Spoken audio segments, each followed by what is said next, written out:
Well, in 1930, my dear maternal grandmother, as a birthday present for me, she got me 10 stills from the film Just Imagine, which was a prediction of life 50 years in the future and a trip to Mars.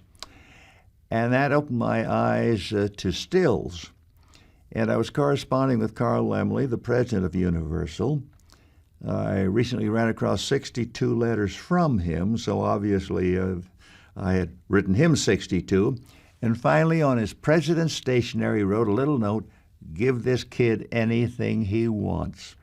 Well, that opened my eyes to stills and posters and lobby cards and press books, and I would save up $1 and 10 cents a still. Or the proprietors of the shops finally began to take mercy on me and say, well, kid, would you like this poster, or would you like this press book? And so I was often, I just had reason recently to find that I have 4,000 posters.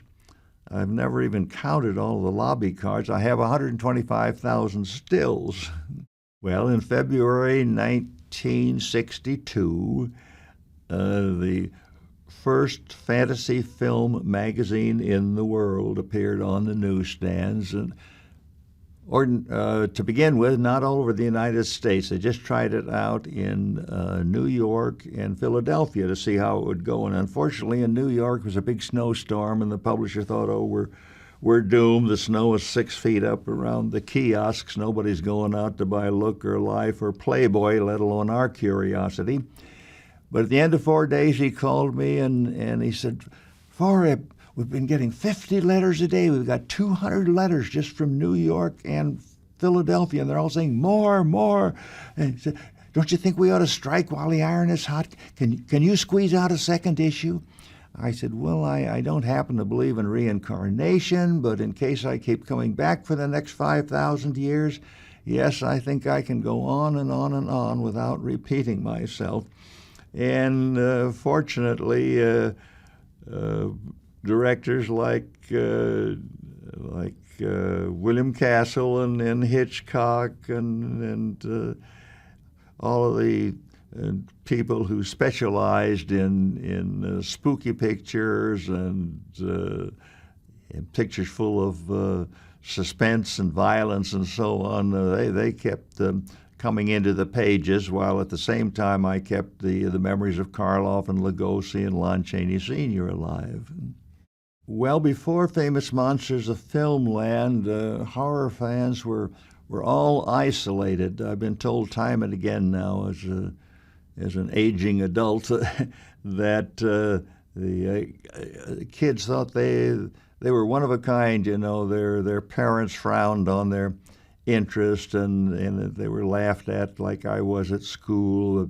But here's this grown man who said it's okay to appreciate Dracula and Frankenstein and William Castle films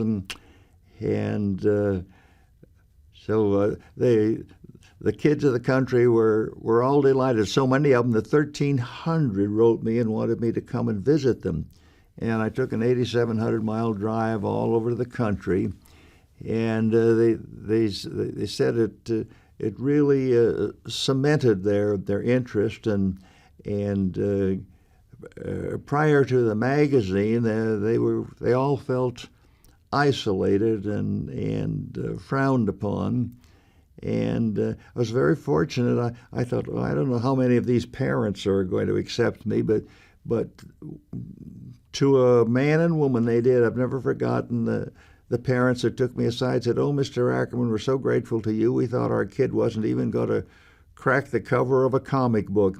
And once he read your magazine, he was off to the library looking up Edgar Allan Poe and Jules Verne and H.G. Wells and learning to read. And I'm still in touch with at least 3 of those kids that I met in the 1,300. One kid, I think he must have been influenced by William Castle, because he said, "Mr. Ackerman, if you will visit me, there will be 50 here for you."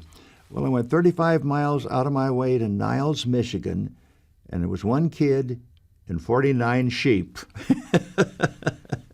The first issue of the magazine sold out 125,000 copies. We went back to press, sold another 75,000. So at top, there were 200,000 readers. And we always felt that for every kid who bought one, that also his brother or his uncle or kids at school or something, so you could multiply that many times over. Recently, I was amongst 35,000 fans of science fiction and fantasy and comic books, and they realized I had created Vampirella, and had been at this point in 92 cameos myself in movies.